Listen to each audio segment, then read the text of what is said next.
جو لوگ اللہ کی کتاب سے ان آیتوں اور ہدایتوں کو جو اس نے نازل فرمائی ہیں چھپاتے اور ان کے بدلے تھوڑی سی قیمت یعنی دنیاوی منفعت حاصل کرتے ہیں، وہ اپنے پیٹوں میں محض آگ بھرتے ہیں۔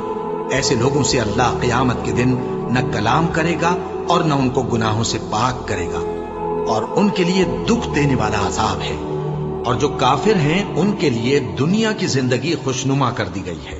اور وہ مومنوں سے تمسخر کرتی ہیں، لیکن جو پرہیزگار ہیں وہ قیامت کے دن ان سے اوپر ہوں گے، اور اللہ جس کو چاہتا ہے بے حساب رزق دیتا ہے۔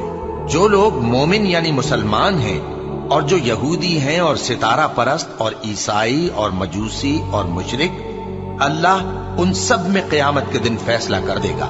بے شک اللہ ہر چیز سے باخبر ہے، اور تکبر سے گردن موڑ لیتا ہے تاکہ لوگوں کو اللہ کے رستے سے گمراہ کر دے۔